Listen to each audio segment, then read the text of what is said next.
This podcast episode is made possible by wowdigital.com, your trusted partner for nonprofit and charity website and design. Ever wondered how SEO can amplify your nonprofit's impact? We're going to dive into quick SEO wins, cost-effective strategies, how to build trust with Google. Stay tuned to discover how to optimize your SEO efforts, even on a tight budget.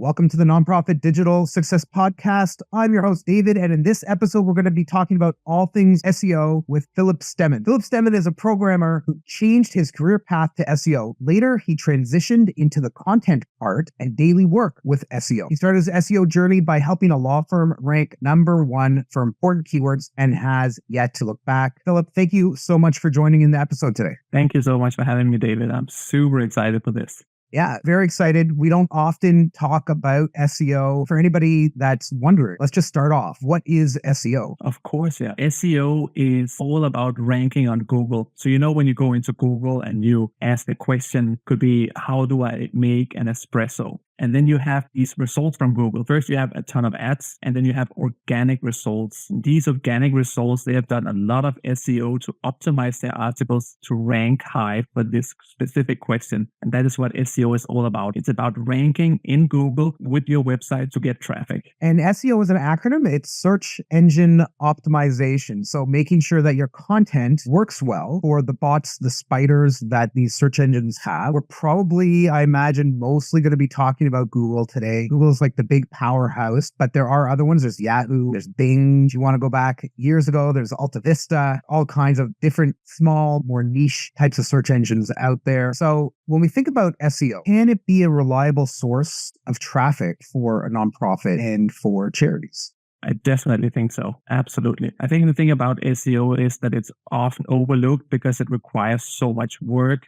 Constant, you need to work on your content, you need to optimize your website and so on. But if you have just the fundamentals, you have a technical setup that allows you to grow your website, then it doesn't require that much. It requires that you create some content. It requires that you maybe update this content once a year. Depends on, of course, what industry you're in. But you also need to see that SEO is an investment that you do now in time, and that investment will pay off in the long run, and it will continue to pay off. And it takes little to no effort to maintain. Often you don't even have to touch your content. And that's why it makes so much sense, because you do an initial investment and then you just see how the results come in time and time again. So I definitely think there are a lot to unfold within this, how to do it and how it's important to build a fundament that you can build on top of with your content. Yeah, and I think we want to try to touch on those topics that people are interested in. One of the easy things that you can do is take a look at your analytics. Hopefully you have analytics on your site. Look at the popular pages that you've got. What are those topics? Hopefully they're important topics for your organization. Create more content that's kind of like those popular topics. So in terms of immediate actions, that's kind of one there. But what other things could a nonprofit or a charity do to take in and leverage SEO in their favor? Yeah, great question. I think this fundament is so important. I've seen so many websites and businesses just start to create content, and that's just what they start doing, and they continue to do so. And the problem is that if you have a wobbly fundament and you just build content on top of all of this, then you don't get the full out of the content that you spend so much time on creating, and it will hurt yourself in the end. So it's so important to take a step back and build that fundament. It doesn't require a lot. One thing is setting up Google Analytics so you have some insights into your website. Another thing is setting up Google Search Console, which is a direct link into Google so you can see how your content is actually performing in the organic search. What keywords are your specific pages ranking for? There's so much insight in Google Search Console, and it takes less than a minute to set up. It's even easier than setting up Google Analytics. So if you've done Google Analytics, Google Search Console is super easy. Often it takes the sitemap. A sitemap is basically an XML file of all your pages and posts from your website, which is, if you're using a CMS system like WordPress, then it's generated completely automatic. And this is what Google Search Console takes, and then it knows what pages and posts that your website has, and then it knows what to index for your website. That's such a small step to take, but it benefits you on so many levels. You also get feedback from Google if anything is wrong with your website, if you have some pages that doesn't exist, and so much more. So that's a small thing you can do that really benefits you in the long term. And it's free, right? Google Search Console, Google Analytics, they're both free. Take advantage of that. Get it up on your site, connect your sitemap. You can request Google to come and re-index a page through Google Search Console as well. If you don't know how to get there, just go to Google and just search for Search Console. It'll come up and you can connect it all and just make it really easy for yourself on an ongoing basis to support yourself and get some deeper insights. Exactly. And it also helps to overall index your website. That is when your pages and posts shows up on Google. Because sometimes if you haven't done these initial steps of building your fundament, and it is a little bit difficult for Google if you don't have a proper link structure on your website to figure out what pages and posts needs to be indexed. So do yourself that favor to set up Google Search Console. It takes no time. As David said, it's free, and then you can just go on from there. So we're talking about free, which is great. It leads right into what I wanted to ask you about next, which is what are some cost-effective strategies that a nonprofit should maybe prioritize to rank better, to get better SEO? Great question. The tips that I often give is based on if you're using WordPress. I hope that you are. At least more than 50% of the web is powered by WordPress. So there is a good chance. And with WordPress, you can install a lot of great free plugins. My favorite SEO plugin, which I will recommend almost everyone to install, is Rank Math SEO. Yeah, it's such a cool plugin. Love Rank Math. It's awesome. It's so good. Yeah, I love it. Yeah, RankMath, it's so simple to set up. It's completely free, and you get far with the free version of the plugin. They do have a premium version, but you don't need it at all. With RankMath, there are some steps that you need to take, and it's fairly easy. They have an entire setup wizard that you just need to go through, and then you are good to go. From there, then you have a fundament, and you have your SEO set up for your website. You can start to write meta descriptions and titles for your post. And meta description is this small little text you see in Google when it is that you Google for specific questions and queries.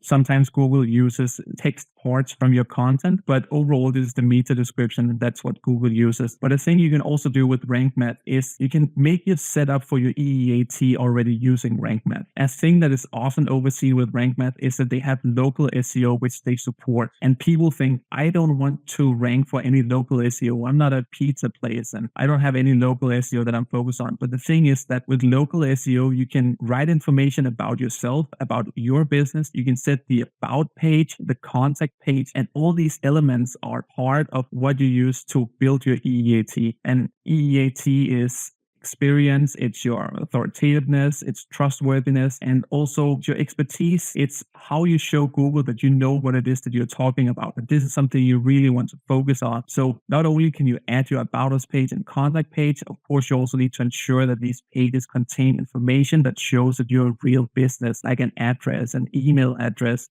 social media if you're using that, phone number. So these small steps you can use with RankMath to ensure that your EAT at least are off from a good start, because of course there are a lot of other things that you can do to build your EAT, but at least this small step puts you ahead of a lot of other websites.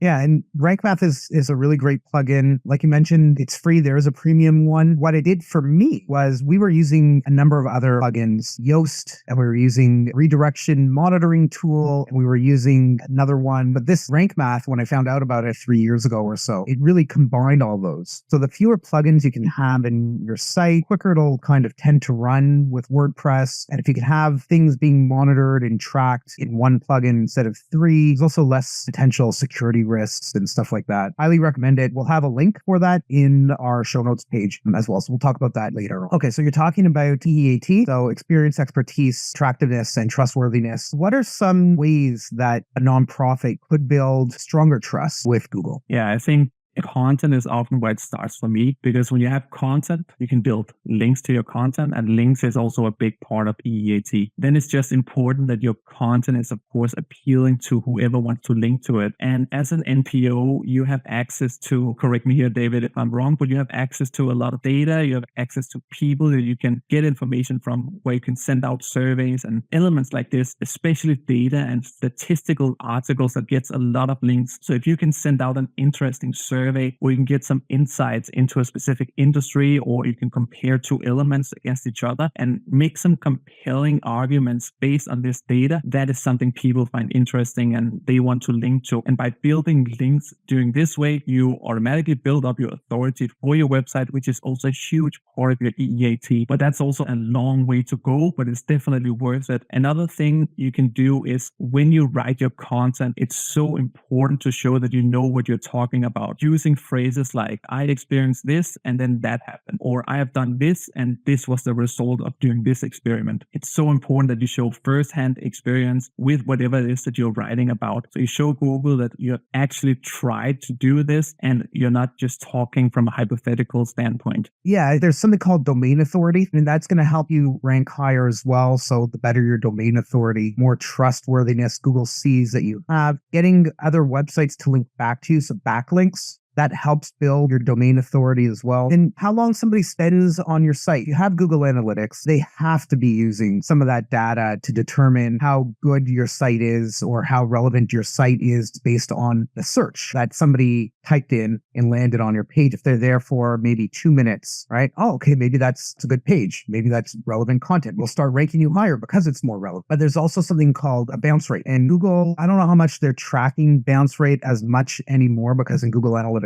4, there's actually, I don't think, a metric in there for bounce rate anymore. I think they got rid of that from UA3. And if you can have other relevant content there that somebody then clicks through to because it's really closely related and they're engaged with your content, that's only going to make it better in the eyes of Google. Absolutely. Yeah. Internal linking structure is so important. And if you just start writing content, maybe you've done some keyword research where you found some keywords you think are interesting to pursue, and you start writing content in east, west, north, south, and then it also becomes super difficult for you to link these posts together because they are not closely related, as you said. So another favor you can do yourself is to create what's called a topical map. A topical map is basically where you list out all of your subtopics and the topics below that. So you get what's called clusters. And each cluster then consists of hundreds, sometimes thousands of keywords. So what you want to do is, instead of just writing content all over the place, start with one cluster, write your content in that cluster before you move on to another cluster. It's so important to completely exhaust that cluster. And you also do yourself that favor that it's so much easier to actually interlink your post, but also easier to show Google that you have authority in this cluster because you have content on all subjects in this area. So there's so many positives of building a topical map. And you can even use ChatGPT, the free version, to get started with your topical map. It's not going to give you an exhaustive list of topics, but it gives you an idea of what direction to go. And then you can do your own research from there to elaborate your topical map and make it even better and ensure that you're covering the topics. But yeah, start with one cluster, then move on from there. If you're not sure what cluster to start with, think about it this way. What is the one thing, the primary thing, the main reason that your organization exists? Start with that and just go with it. The best thing you can do is to actually start doing it. Sitting and meeting with people, sitting in a boardroom, talking with executives, your peers, having Zoom meetings, Zoom calls, Slack messages about all this is great, but limit that. Okay, we are going to meet for half an hour,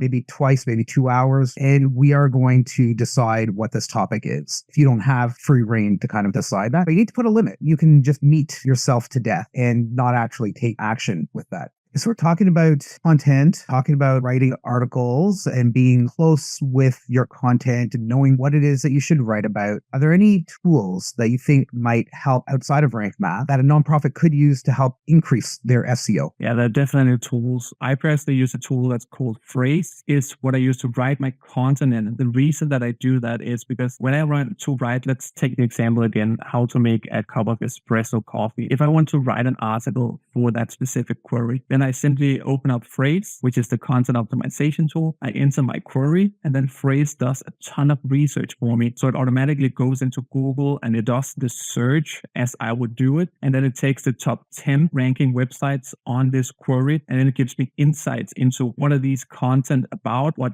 words are they using, how many times are they using these specific words, and so on. So this helps me ensure that I cover this specific query from all angles, that I cover all the subjects within this query, because there are so many specific angles you can take and you can go in so many directions. One thing it doesn't help me with is search intent. And search intent is super important as well when you write your content, because if you, for instance, Google that how do you make an espresso coffee, then people expect a guide, a how-to guide. They don't expect a list of the best espresso coffees you can make. They just want a guide, and that's search intent. So you want to figure out what do people expect based on the query. And when I have that search intent and I have that in order, then I go into phrase and I start to write my article. So the phrase is a brilliant tool. There's another one called Market Muse. There's also Survey SEO, but these are a little bit pricey. I'm not aware of any free ones because they're quite heavy to run. So that's also why I believe that they do cost a little bit more than the average SEO tool. Those are two good tools. We'll have links for those on our show notes page for you. There's somebody really big in the SEO space. You've probably heard of him, Philip. Neil Patel. Yes.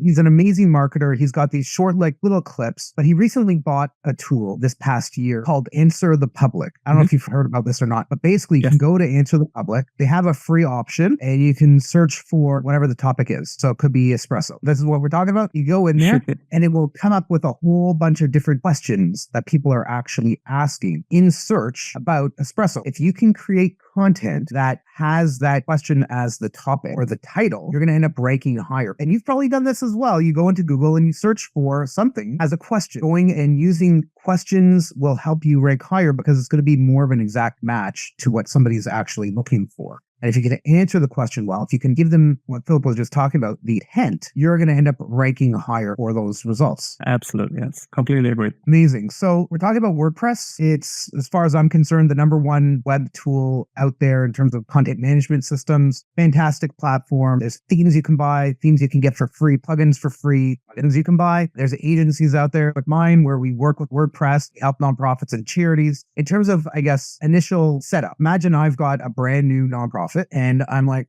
Phil, I need a website. What do I need to do? What are the initial steps that I need to do when I'm setting it up? Great question. I'm assuming that you already have a domain. So you have bought a domain, which is probably your business name. Then you need hosting. And with hosting, you can go quite in two directions. Either you can go for something called managed WordPress hosting, which is hosting tailored for WordPress websites. So it's made to make WordPress websites load as fast as possible and work as good as possible. And then there's the more generic web hosting, which is just made for websites, and both works fine. It also depends on your budget. If you have a low budget, go with the general web hosting. It works completely fine. If you have a bit more in your budget, the managed WordPress hosting is also a bit better. And when you have those things set up, then you need to find yourself a theme. And there are, as David said, a lot of great free themes that you can go for. If you want a more premium theme, then you can go to a website called Theme Forest, which has a ton of great options. And then you install your theme and it's super easy. You just need to use your mouse and click around. It requires no coding at all. From there, then you need to install some plugins. At least that's what I like to do. And of course, as we talked about, Rank Math SEO is a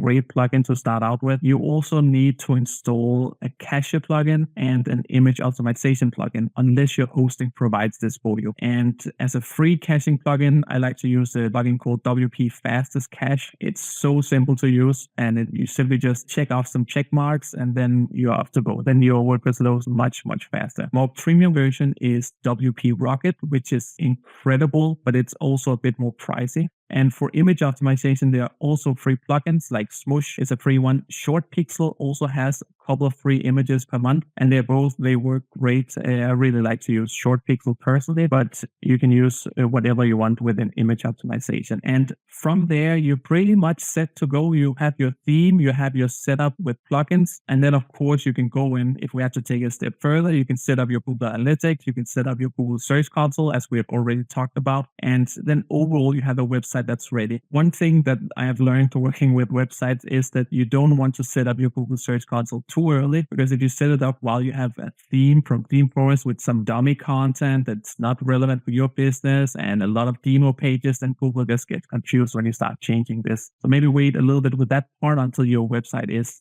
90% there, and then you can start to set up these things. And then you're off to a very good start. There is a setting in WordPress that you can have checked off that says to discourage search engines from indexing your site. And that's going to affect something called a robots text file that good search engines are going to pay attention to. So you could, in theory, set up Search Console, but you won't be able to actually link it unless you allow search engines to access the site. I think that was really great. If you want to go like one step a little bit further in terms of the setting up, we highly recommend Cloudflare for setting up DNS and caching. They have a free tier, which is actually really, really, really phenomenal. It also does some other stuff, like there's some firewall type stuff. I also recommend setting up WordFence on your site, setting up two-factor authentication in WordFence, so you have a little bit more enhanced security on your site as you set it up. Again, there's a free tier, there's a paid tier. You don't need the paid tier. The free one will do everything that you need on that side. So that's really great. All right, so we've got Rank Math set up. There are some settings in Rank Math that I'd love if we just kind of like explored for a quick second here. There's Open Graph Data, so OG. Can you talk to us a little bit about Open Graph? Yeah, definitely. If you're targeting social media, or if people like to share your website on social media, then Open Graph is something you definitely need to have in order. An Open Graph can be an image, a title, and if I remember correctly, a description as well. And these elements are super important that you have in order, and you can use Rank Math for this. Often, let's say that you set up a page and post in WordPress has something called a featured image, and automatically this featured image will be the image that is shown when it is that you share this specific URL. And the same goes for the description. I think it automatically actually takes the first 160 characters or something like that, but you can also override this by writing something manually yourself, which I will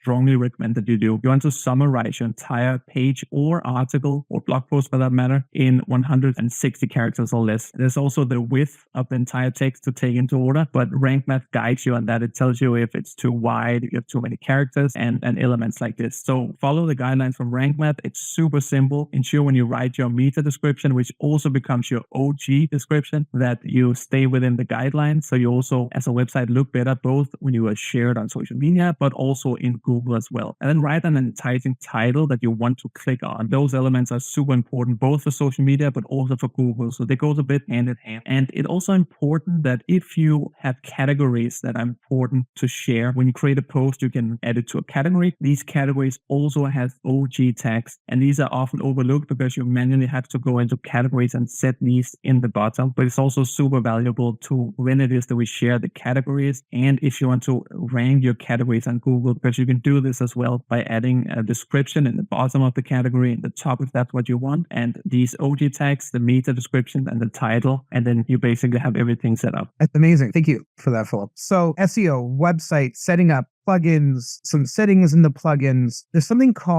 we didn't talk about yet, called Local SEO. So if you are a coffee shop or an espresso bar in a specific city, you're not looking for people across the country. You're looking for people local to you. Can you talk a little bit about what Local SEO is? Definitely, yeah. With Local SEO, there's a lot of elements. It almost a subject by itself. But with Local SEO, as David said, you want to target people who are close to the area that you have your shop in, or if you drive out to customers, you want to target those within that area. But there are a couple of elements to be aware of. Of course, to begin with, I will strongly recommend you to set up a Google Business Profile. The Google Business Profile is, let's say that we search for a specific company, then we have out on the right side on Google, you have this little square where you have some information about the company. That's a Google Business Profile. And you definitely want to set that up, because a ranking factor within Local SEO is that you have a great Google Business Profile, but you also have positive reviews. That is super important because it also shows that you're a real business. But another thing that's also super important when you're targeting Local SEO is that when you do your keyword research, looking for keywords, it needs to be keywords which are relevant for your area. And often, depending on what keyword research tool you're using, you can check mark that you only want to do Local SEO and you only want to search keywords within Local SEO. So that means that when it is that you do your keyword research, instead of choosing the United States, for example, as your location, then you choose your specific city. So you get the keywords which are searched within your city. And you can use tools like Ubersuggest, which is from Neil Patel. You can also use tools like Low Fruits, which is also a free tool you can use. There are a lot of tools that you can use to perform keyword research for Local SEO, because it's different than doing just global SEO. You need to be more aware of what it is that you're targeting. think that's really solid advice. So if you're a nonprofit, you're serving people in your local community, a lot of nonprofits do that, but maybe you also are serving people globally. Is there anything in terms of best practices for how people might be able to target or focus their SEO efforts in a bigger, broader sense? That's a great question. At least for me, I always start narrow and then I broaden out. So I think I would still focus on the local SEO to begin with and take my learnings from that. And then when it is that I want to broaden out, then I would use those learnings to broaden out. But I think first I would focus on local SEO because it's really a subject for itself, takes a lot, requires a lot, and requires different practices when it is that you focus on local SEO compared to global SEO. With global SEO, you have a bit more free hands, if you can say that, I'm not sure, but you can do a bit more what it is that you want. Whereas with local SEO, you have a bit more restrictions you need to put on yourself to ensure that you are only focused on what it is that people search local SEO, because the searches are completely different. Local SEO search can be coffee place near me, but if it's global SEOs, then you need to think of, if it's like an e-commerce store, then you need to think of shipping, of all these elements. So then it's more like best espresso beans or whatever. It could be anything. So it's just completely different mindsets. And of course you can combine it, but then you just need to be sure that when you write your content, you need to ask yourself, is this for local SEO or is it for global SEO? Because the content piece alone can be difficult to mix for both local SEO and globally.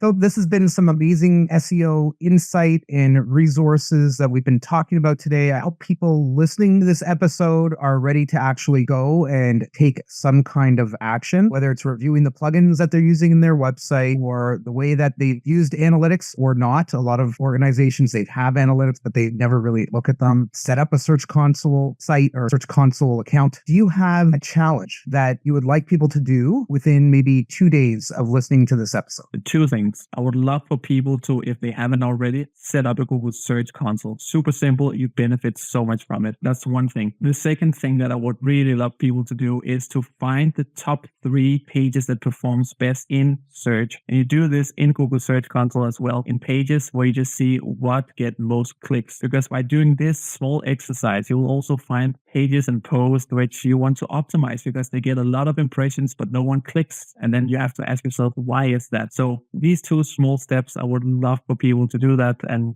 that will be my challenge. That's awesome. I think that's super achievable for anybody listening to this. Really easy, really quick to go and do. Phillip, if anybody wants to get in touch with you, I know that you've got an offer as well. You've got like a really great article that you want to share as well. So tell us, what do we need to do and where do they need to go? Definitely. Yeah. So I'm super active on Twitter, which is where I share my SEO knowledge and the SEO that I test and try out and all my learnings. And then I have my website, which is my name, phillipstemann.com. I think we'll put a link as well in the show notes. And here I have an ebook of the 7 best AI copywriting tools that I've tried. And if you dive into my website a bit, you will find out that I have a YouTube channel and I have tried on the plus side of 50 different AI copywriting tools. So I have narrowed it down to the 7 best, and a lot of them are super cost effective, and you can download that entirely free. That's amazing. Great article. Thanks again, Phillip, for joining me in. This has been a great episode of the Nonprofit Digital Success Podcast. Everybody listening, as I've mentioned before, if you want any of the links or the resources that Phillip and I were talking about today, head over to our podcast page at nonprofitdigitalsuccess.com. Click on this episode for all the details. And until next time, keep on being successful.